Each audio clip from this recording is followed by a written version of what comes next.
Sebelum kita masuk ke materi yang lebih mendalam tentang ADIS, pertama-tama kita harus mengetahui dulu bagaimana latar belakang dari ADIS dan juga konsep dari ADIS tersebut. Jadi ADIS ini merupakan singkatan dari Air Defense Identification Zone, yang dimana berarti ADIS ini merupakan sebuah zona atau kawasan udara yang ditetapkan oleh sebuah negara sebagai zona untuk pengawasan pertahanan udara. Lalu zona ADIS ini sendiri biasanya berada di luar wilayah kedaulatan negara tersebut, namun masih dianggap penting untuk keamanan nasional seperti itu. Selanjutnya yaitu adalah tujuan utama dari ADIS. Jadi tujuan utama dari ADIS ini tidak lain dan tidak bukan adalah sebagai untuk mendeteksi, mengidentifikasi dan juga memantau pesawat udara yang mendekati wilayah suatu negara seperti itu. Pesawat yang memasuki zona ADIS ini diwajibkan untuk memberikan informasi seperti identitas, rute penerbangan dan juga tujuan kepada otoritas pertahanan udara seperti itu. Meskipun negara dapat menetapkan aturan di dalam ADIS, namun zona ini tidak memberikan hak kedaulatan penuh seperti wilayah udara nasional. Jadi ADIS ini juga berfungsi sebagai langkah pencegahan agar negara itu memiliki waktu yang cukup untuk merespons apabila terdapat ancaman terhadap keamanan dan juga pertahanan udara seperti itu. Saya akan menjelaskan kerangka teori yang menjadi landasan analisis bagi kelompok kami. Jadi terdapat 4 teori. Yang pertama itu adalah teori kedaulatan negara. Kedaulatan negara itu berarti setiap negara itu memiliki kekuasaan tertinggi atas wilayahnya, rakyatnya, dan juga pemerintahannya tanpa adanya campur tangan dari pihak luar atau negara lainnya. Kedaulatan ini tuh Kedaulatan itu mencangkup kewenangan internal dan juga kewenangan eksternal. Untuk kewenangan internal itu seperti membuat aturan dan menjaga ketertiban. Sedangkan untuk kewenangan eksternalnya itu seperti pengakuan dari negara lain dan kebebasan bertindak dalam hubungan internasional. Selain hak, kedaulatan juga membawa timbulnya kewajiban, yaitu melindungi keamanan negara dan memenuhi perjanjian internasional yang sebelumnya telah disepakati. Dalam praktiknya juga, kedaulatan negara ini sering harus disesuaikan dengan perkembangan global agar tidak ketinggalan zaman gitu. Selanjutnya teori kedua yaitu teori kedaulatan udara. Jadi kedaulatan udara ini adalah perpanjangan dari teori kedaulatan negara, yaitu hak penuh dan eksklusif atas ruang udara di atas wilayah teritorial, sebagaimana ditegaskan dalam Konvensi Chicago tahun 1944. Jadi negara itu berhak untuk mengatur lalu lintas udara, terus menetapkan aturan penerbangan, lalu mengambil tindakan terhadap pelanggaran ruang udara dan lain sebagainya ya. Jadi secara konsep kedaulatan udara itu hampir sama dengan kedaulatan negara, namun pada pelaksanaannya itu kedaulatan udara lebih kompleks karena kedaulatan udara ini harus diterjemahkan dalam sistem teknis seperti pengendalian trafik, identifikasi pesawat, dan penerapan zona seperti ADIS. Dan negara juga tuh wajib untuk mematuhi standar internasional terutama dari ICAO agar keselamatan penerbangan itu terjaga dan tidak bertentangan dengan norma global. Materi selanjutnya ialah teori realisme defensif. Berbeda dengan teori realisme klasik yang fokus pada sifat manusia, realisme defensif lebih menekankan pada struktur sistem internasional yang bersifat anarkis. Artinya, tidak ada pemerintahan dunia yang berkuasa atas semua negara. Di bawah kondisi ini, negara berperilaku sebagai agen yang rasional, dengan tujuan utama adalah kelangsungan hidup, bukan hanya menguasai kekuasaan. Karena tidak ada lembaga yang berwenang di luar negeri yang bisa langsung memastikan keamanan udara Indonesia ketika ada ancaman. Negara ini harus bergantung pada prinsip bantuan diri. Penetapan zona ADIS oleh Indonesia adalah contoh nyata dari prinsip tersebut. ADIS berperan sebagai sarana perlindungan yang memperpanjang waktu reaksi militer sebelum ancaman asing benar-benar memasuki wilayah laut yang dikuasai oleh Indonesia. Materi selanjutnya ialah teori positivisme hukum. Positivisme hukum menganggap bahwa hukum internasional adalah sistem aturan yang didasarkan pada kesepakatan antar negara. Hukum harus dipisahkan dari moral atau kepentingan politik. Suatu aturan dianggap sebagai kewajiban hukum hanya jika tertulis dalam perjanjian atau sudah menjadi kebiasaan internasional yang terbukti. Dalam konteks ADIS, para ahli positivisme hukum berpendapat dan mengacu pada Konvensi Chicago tahun 1944. Pada pasal 1, secara jelas hanya mengakui kedaulatan di atas daratan dan laut teritorial. Tidak ada satupun pasal dalam Konvensi Chicago maupun UNCLOS tahun 1982 yang secara eksplisit memberi wewenang kepada negara pantai untuk mengatur lalu lintas udara militer di atas zona ekonomi eksklusif. Setelah teori-teori terkait kita pelajari, aku ingin mengajak teman-teman lebih dalam soal ADIS. Aku ingin mengajak teman-teman untuk memperhatikan suatu kasus, yang dimana kasus ini membuat kita tahu bahwa ADIS sangat sensitif, yaitu insiden Bawean tahun 2003. Udara Indonesia, ruang yang harusnya damai, tapi pada tahun 2003, ketegangan militer nyaris memicu konfrontasi. Tanggal 3 Juli tahun 2003, Satuan Radar 243 TNI Angkatan Udara Indonesia mendeteksi 5 objek tak dikenal atau LASA-X yang bergerak dengan kecepatan tinggi di atas perairan Bawean.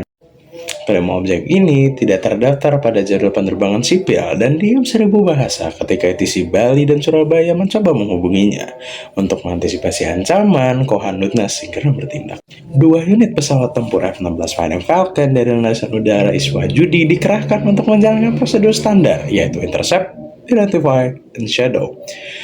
3 prosedur ini ditugaskan kepada mereka untuk mengejar, mengidentifikasi, dan mengawasi objek-objek yang melewati kepulauan Bawean tersebut. Saat F-16 mendekat, identitas LASA-X akhirnya terungkap. Mereka adalah formasi pesawat tempur F-18 Hornet milik Angkatan Laut Amerika Serikat. Setelah diidentifikasi, situasi pun memanas. F-18AS melakukan manuver yang dianggap agresif. Mereka mengambil posisi menyerang di belakang posisi F-16 Indonesia, bahkan sempat melakukan electronic jamming. Setelah komunikasi militer darurat terjalin, diketahuilah bahwa pesawat-pesawat tersebut adalah bagian dari gugus tempur kapal induk USS Carl Vinson milik Amerika Serikat yang sedang melakukan manuver operasional melewati alur laut Kepulauan Indonesia atau ALKI. Meski sudah jelas berada di atas Kepulauan Indonesia, Amerika Serikat masih bersikeras. Mereka masih menganggap melakukan manuver operasional adalah hal yang lumrah karena mereka menganggap ruang udara tersebut adalah ruang udara internasional. Insiden Bawean tahun 2003 adalah pengingat nyata bagi kita akan sensitivitas kedaulatan udara, sebuah benturan kepentingan antara hak lintas damai dan kewajiban pertahanan negara. Baik, selanjutnya kita akan ke pembahasan tentang pihak-pihak yang terlibat. Yang pertama adalah Negara Republik Indonesia, di mana seperti yang kita ketahui, Indonesia merupakan negara perairan atau juga disebut negara pantai yang merupakan salah satu negara kepulauan terbesar yang ada di dunia. Namun dalam hal ini, Indonesia mengambil posisi defensif untuk menjaga wilayahnya. Dengan aktor institusional yang pertama adalah Komando Operasi Udara Nasional sebagai aktor utama yang bertugas menjaga payung udara nasional. Lalu yang kedua ada Kementerian Luar Negeri atau Kemenlu, bertugas menjaga konsistensi interpretasi UNCLOS 1982. Kemenlu ingin konsep negara kepulauan diakui sepenuhnya, di mana laut dan udara di antara pulau-pulau berada di bawah kekuasaan satu kesatuan, bukan area internasional bebas. Lalu untuk selanjutnya, ada kepentingan strategis di mana yang pertama adalah keamanan eksistensial. Indonesia memiliki pengalaman buruk di masa lalu seperti PRRI atau Permesta, di mana negara lain memasuki wilayah Indonesia tanpa pengawasan. ADIS adalah alat untuk pelindungan diri agar tidak terjadi serangan secara tiba-tiba. Lalu selanjutnya, ada pengendalian alur laut kepulauan atau ALKI. Indonesia khawatir jika ALKI seperti di Bawean atau ALKI 2 dianggap sebagai laut lepas, maka kapal selam dan pesawat asing bisa leluasa bergerak tanpa batasan. Hal ini bisa membuat Indonesia hanya menjadi jalur bebas yang berpotensi mengancam kedaulatan. Lalu yang terakhir ada wibawa hukum, menerapkan prinsip broken windows. Jika Indonesia diam saja saat F-18AS melanggar ADIS di Bawean, negara lain seperti Tiongkok dan Australia akan masyarakat merasa hal tersebut sah dilakukan. Protes tajam Indonesia adalah bentuk persisten objektor agar tidak terbentuk norma hukum kebiasaan yang merugikan. Lalu negara yang kedua adalah Amerika Serikat. Sebagai kekuatan maritim global, Amerika Serikat ingin menjaga status sistem internasional yang liberal, meskipun sering juga menolak aturan yang menghambat kebebasan militer pihaknya. Dengan aktor institusionalnya, yang pertama adalah US Indepavcom. Ini adalah komando tempur utama Amerika Serikat, mendorong akses tak terbatas hingga ke Asia Tenggara untuk memperluas pengaruh dari Pasifik ke Samudra Hindia dan Timur Tengah. Lalu selanjutnya juga ada US Navy and Air Force. Mereka bertugas mengeksekusi operasi dengan menerapkan doktrin Command of the Commons. Lalu untuk kepentingan strategisnya ada mobilitas global. Ini adalah kepentingan vital Amerika Serikat. Jika Amerika Serikat harus mematuhi ADIS Indonesia, yaitu harus mengajukan izin, maka negara-negara musuh seperti Iran di Selat Hormuz atau Tiongkok di Laut Cina Selatan bisa menggunakan hal ini untuk menuntut pembatasan serupa. Amerika Serikat menolak ADIS Indonesia bukan karena tidak menyukai Indonesia, tetapi untuk menjaga presiden global agar militer bebas bergerak di mana saja. Lalu ada juga di penangkalan Cina. Dalam konteks modern, Amerika Serikat meningkatkan kehadirannya di Natuna dan Laut Jawa untuk menantang klaim maritim Tiongkok. Amerika Serikat ingin menunjukkan bahwa Laut Asia Tenggara adalah wilayah terbuka, bukan milik Tiongkok semata atau wilayah tertutup milik Indonesia. Di sini saya akan menjelaskan materi tentang dokumen dan instrumen hukum internasional yang relevan dalam kasus pelanggaran ADIS Indonesia. Ada 3 instrumen utama yang akan kita bahas. Yang pertama Chicago Convention 1944, yang kedua UNCLOS 1982, dan yang terakhir Piagam PBB 1945. Ketiganya menentukan bagaimana negara boleh bertindak ketika ada pesawat asing memasuki zona pertahanan udara. Nah, pertama, Konvensi Chicago 1944 ini dasar dari hukum udara internasional. Pasal 1 menyatakan bahwa setiap negara memiliki complete and exclusive sovereignty atas ruang udara wilayahnya. Masalahnya muncul di definisi teritori. Indonesia menganggap perairan kepulauan juga wilayah kedaulatan, sedangkan Amerika Serikat membatasinya hanya daratan dan laut teritorial. Perbedaan interpretasi itulah yang langsung berdampak ke sengketa ADIS. Lalu pasal 3 memperjelas bahwa pesawat militer tidak tunduk pada aturan sipil ICAO. Amerika Serikat pakai pasal ini untuk menolak mengikuti prosedur ADIS Indonesia. Tapi Indonesia menekankan pasal 3C, pesawat negara tidak boleh berterbang di wilayah negara lain tanpa izin. Jadi, Chicago Convention sendiri menjadi sumber clash, bukan penyelesaian masalah. Yang kedua, UNCLOS 1982. Ini penting karena insiden bawah yang terjadi di atas Z dan Alki. Indonesia menggunakan pasal 39 yang mewajibkan semua pesawat yang lewat selat untuk tidak melakukan ancaman atau penggunaan kekerasan. Manuver agresif F-18 Amerika Serikat dan electronic jamming jelas masuk kategori ancaman. Amerika Serikat sebaliknya menggunakan pasal 58 ayat 1 dan pasal 87 untuk mengklaim kebebasan navigasi dan kebebasan terbang di Z. Tapi mereka jarang menyebut ayat 3 pasal 58 yang mewajibkan 2 regar terhadap negara pesisir. Disinilah ADIS di Indonesia mendapatkan dasar, bukan untuk melarang, tapi untuk memastikan identifikasi demi keselamatan dan keamanan. Yang terakhir, Piagam PBB 1945. Instrumen ini dipakai untuk menilai apakah tindakan negara masuk ke kategori ancaman. Pasal 2 ayat 4 melarang trade or use of force. Electronic jamming dan manuver intimidatif F-18 Amerika Serikat dapat dikategorikan sebagai ancaman. Sementara pasal 51 memberikan hak bela diri jika serangan bersenjata terjadi.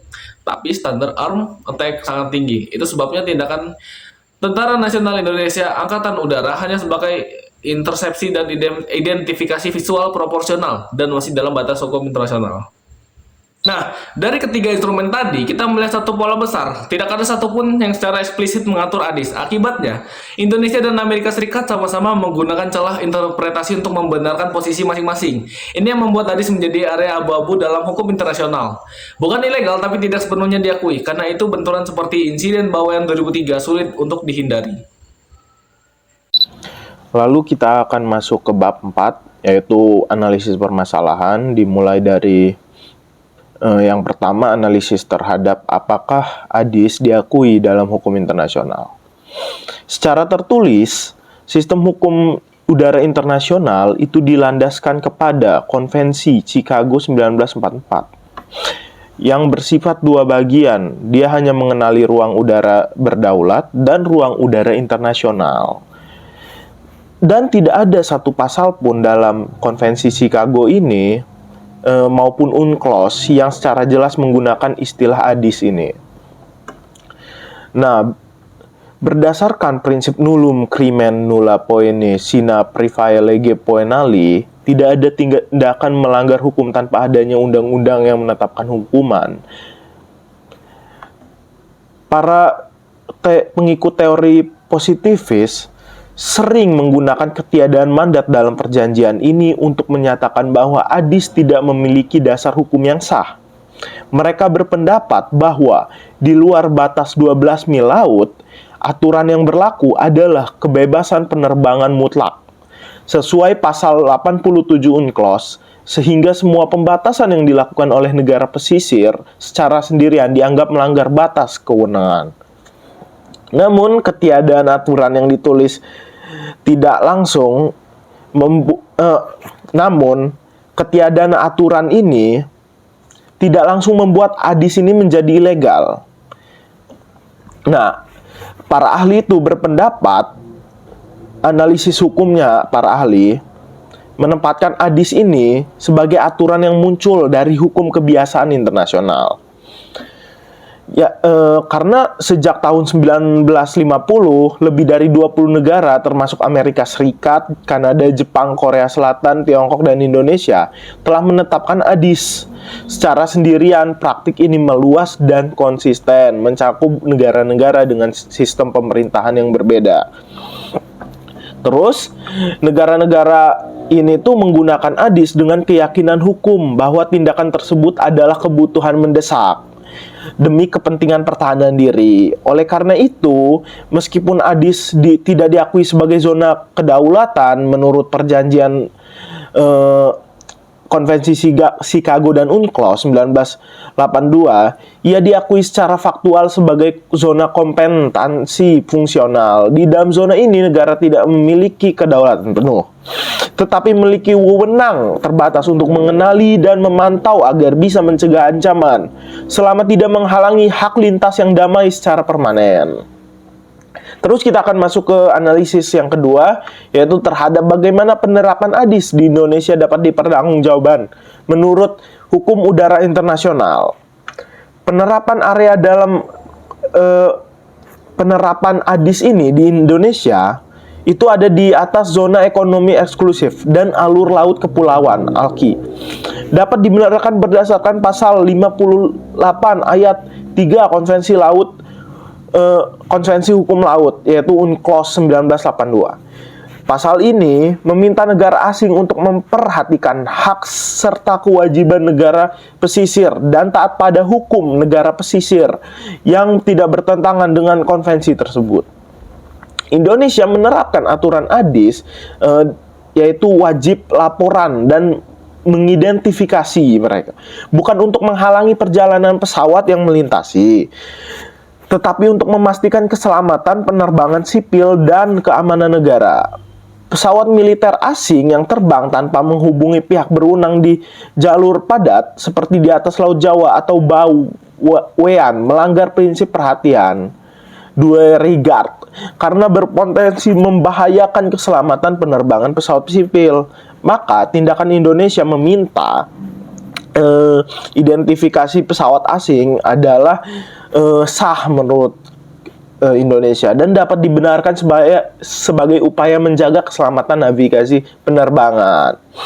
Nah, tantangannya itu dalam penerapannya di Indonesia, dia adalah mengatasi pesawat militer state aircraft. Karena berdasarkan pasal 3 Konvensi Chicago, pesawat militer memiliki perlindungan hukum dari negara lain. Nah, dalam kasus Bawean ini kan tahun 2003, tindakan TNI AU melakukan pengawasan dan mengidentifikasi secara visual.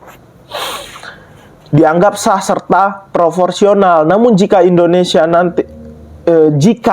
jika Indonesia melakukan tindakan yang lebih keras, seperti menembak jatuh atau memaksa pesawat militer asing mendarat di ruang udara internasional di atas zona ekonomi eksklusif itu hanya karena masalah administratif, maka tindakan tersebut tidak bisa dianggap sah. Hal ini melanggar prinsip-prinsip yang ada di perjanjian-perjanjian yang sudah saya rujuk sebelumnya, dan melanggar prinsip proporsionalitas dalam hukum kemanusiaan internasional dan bisa dikatakan sebagai bentuk agresi kecuali pesawat asing tersebut benar-benar melakukan tindakan yang mengancam seperti di pesawat Amerika tersebut memblokir radar ataupun mengganggu sinyal elektronik negara kita. Selanjutnya, analisis terhadap apakah konsep ADIS diakui dalam hukum internasional. Secara tertulis, sistem hukum udara internasional yang dibangun berdasarkan Konvensi Chicago 1944 bersifat dua bagian. Hanya mengenali ruang udara berdaulat, itu terletak pada pasal 1, dan ruang udara internasional yang berada di atas laut lepas. Tidak ada satu pasal pun dalam Konvensi Chicago maupun UNCLOS 1982 yang secara jelas menggunakan istilah ADIS. Berdasarkan prinsip nullum crimen, nulla puna sine praevia lege punali, atau tidak ada tindakan melanggar hukum tanpa adanya undang-undang yang menetapkan hukuman. Para pengikut teori positivis sering menggunakan ketiadaan mandat dalam perjanjian ini untuk menyatakan bahwa ADIS tidak memiliki dasar hukum yang sah. Mereka berpendapat bahwa di luar batas 12 mil laut, aturan yang berlaku adalah kebebasan penerbangan mutlak sesuai pasal 87 UNCLOS. Sehingga, semua pembatas yang dilakukan oleh negara pesisir secara sendiri dianggap melanggar batas kewenangan. Namun, ketidakadaan aturan yang ditulis tidak langsung membuat ADIS menjadi ilegal. Analisis hukum yang berkembang menempatkan ADIS sebagai aturan yang muncul dari hukum kebiasaan internasional. Yang pertama, unsur usus atau praktik negara. Sejak tahun 1950, lebih dari 20 negara termasuk Amerika Serikat, Kanada, Jepang, Korea Selatan, Tiongkok, dan Indonesia telah menetapkan ADIS secara sendirian. Praktik ini meluas dan konsisten mencakup negara-negara dengan sistem pemerintah yang berbeda. Yang kedua, unsur opinio juris. Negara-negara tersebut menggunakan ADIS dengan keyakinan hukum bahwa tindakan tersebut adalah kebutuhan mendesak demi kepentingan pertahanan diri. Oleh karena itu, meskipun ADIS tidak diakui sebagai zona kedaulatan, ia diakui secara faktual sebagai zona kompetensi fungsional. Di dalam zona ini, negara tidak memiliki kedaulatan penuh, tetapi memiliki wewenang terbatas untuk mengenali dan memantau agar bisa mencegah ancaman, selama tidak menghalangi hak lintas yang damai secara permanen.